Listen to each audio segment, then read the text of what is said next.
यदा यदा हि धर्मस्य।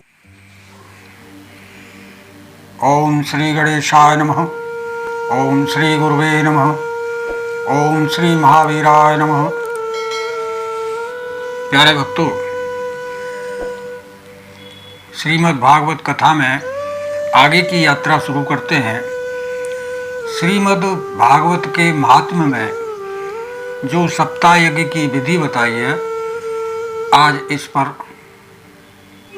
आगे बढ़ते हैं। जो बताई गई है इस तरीके से पांडालों में नहीं होता, तो जो मुख्य विधि है वो हम जान लेते हैं। तो सनकादि कहते हैं कि नारद जी, अब हम आपको सप्ताह श्रवण की विधि बताते हैं। अब इसमें क्या है, अकेला आदमी तो सप्ताह कर नहीं सकता,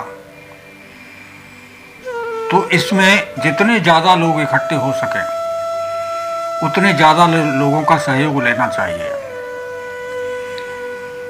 क्योंकि सभी मिल बांट के थोड़ा थोड़ा धन भी लगाते हैं तो बहुत सारा हो जाता है। अकेला आदमी इतना नहीं कर सकता। और बहुत सारे लोगों सहयोगियों को अपने साथ खड़ा करके एक अच्छे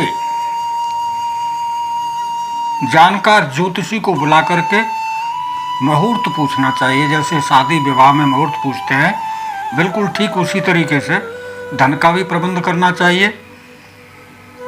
और बताया है उन्होंने कि कथा भाद्रपद, आश्विन, कार्तिक, मार्गशीर्ष, आषाढ़ और श्रावण, ये 6 महीने कथा के लिए बहुत ही अच्छे माने गए। वैसे तो कभी भी की जा सकती है, भगवान का नाम है, इसमें कोई रोक टोक नहीं है, लेकिन इन 6 महीनों में जो कथा होती है उसके लिए कहा गया है कि श्रोताओं के लिए मोक्ष की प्राप्ति का कारण बनती है। अच्छा, इन महीनों में भी भद्रा और व्यतिपात आदि कुयोगों को सर्वथा त्याग देना चाहिए, जैसे शादियों में होता है, ठीक उसी तरह से मुहूर्त निकलवाना चाहिए। जितने भर उत्साही लोग हैं कथा के लिए, जिनके अंदर उत्साह है, उन सबको इकट्ठा कर लेना चाहिए। दूर दूर तक खबर भिजवानी चाहिए। और जो लोग स्त्री शूद्र आदि भगवान की कथा और कीर्तन से दूर पड़ गए हैं, उनको भी सूचना दी जाए, ऐसी व्यवस्था करनी चाहिए। देश देश में विरक्त वैष्णव और हरि कीर्तन प्रेमियों को भी निमंत्रण अवश्य भेजें। और उसे लिखने की विधि भी बताई गई है कि उसे इस तरीके से लिखना चाहिए कि महानुभावों, यहाँ 7 दिन तक सत्पुरुषों का बड़ा दुर्लभ समागम रहेगा और अपूर्व रसमयी श्रीमद् भागवत की कथा होगी। आप लोग भगवत रस के रसिक हैं, अतः श्री भागवत रूपी अमृत को पान करने के लिए प्रेम पूर्वक शीघ्र ही पधारने की कृपा करें।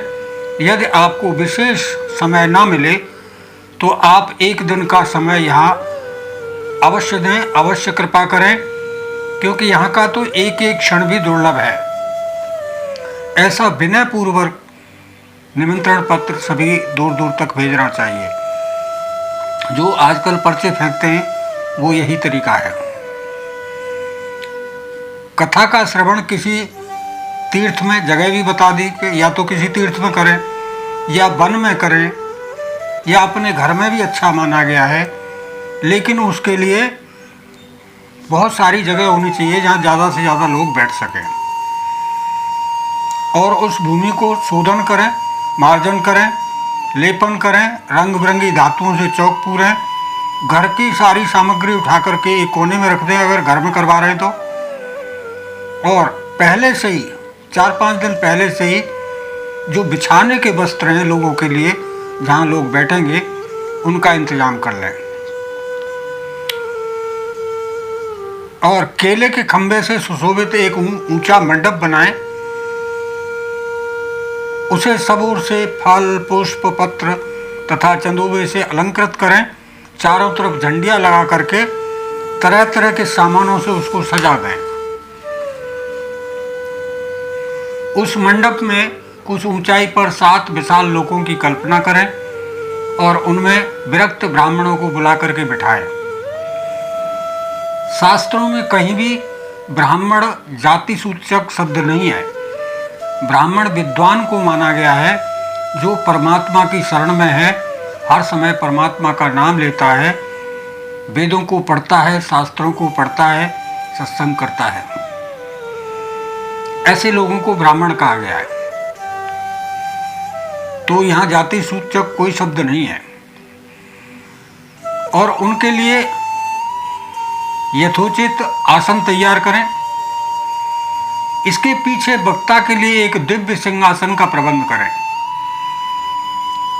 यदि वक्ता का मुख उत्तर की तरफ है तो श्रोता पूर्व की तरफ मुख करके बैठें। यदि वक्ता का मुख पूर्व की तरफ रहे तो श्रोताओं का मुख उत्तर की तरफ होना चाहिए। इस तरीके से बैठना है। देश काल आदि को जानने वाले महानुभावों ने श्रोता के लिए एक ऐसा नियम बताया है। जो जानकार हैं, जो विद्वान हैं, उन्होंने ऐसा नियम बताया है। तरह तरह के दृष्टांत जो दे सकता है, शास्त्र की अच्छी तरह से जो व्याख्या कर सकता है, विवेकी और अत्यंत निष्प्रय हो, ऐसे विरक्त और विष्णु भक्त ब्राह्मण को वक्ता बनाना चाहिए, यानी व्यासपीठ पर बिठाना चाहिए। पंडित होने पर भी अनेक धर्मों के चक्कर में अगर पड़ा हुआ है, स्त्री लंपट है, पाखंड का प्रचार जो करता है, उसे कदापि वक्ता ना बनाए। उसके लिए व्यास गद्दी नहीं बताई गई है। तो ये समझने वाली बात है। और वक्ता भी ऐसा होना चाहिए कि श्रोताओं के सभी संशयों को वो दूर कर सके। इतना कुशल वक्ता होना चाहिए। तो आज हमने जाना कि भागवत कथा के लिए भूमि का प्रबंध क्या करना है, धन का प्रबंध कैसे करना है, बैठना कैसे है, मंडप कैसे बनाना है। अगली वीडियो में हम जानेंगे कि जिनको हम वक्ता बनाएंगे उनको कथा प्रारंभ करने से पहले क्या क्या तैयारी करनी है और किस तरीके से उनको कथा की व्यास गद्दी तक पहुंचना है। तो आज के लिए बस इतना ही। और मेरा एक बार फिर अनुरोध है कि जिन लोगों ने चैनल सब्सक्राइब कर लिया उनके लिए बहुत बहुत धन्यवाद।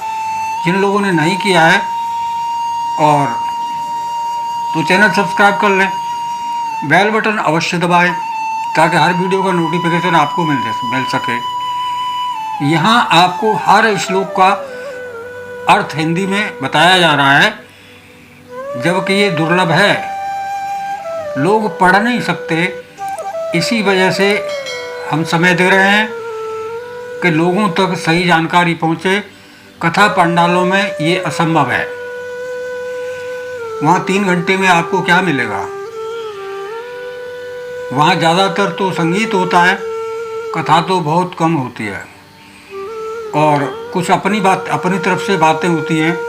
यहाँ अपनी तरफ से कुछ भी नहीं है, सभी श्रीमद् भागवत जी की तरफ से ही है। आज के लिए बस इतना ही। आप सभी को मेरा प्यार भरा नमस्कार। जय श्री कृष्ण, जय जय श्री राधे।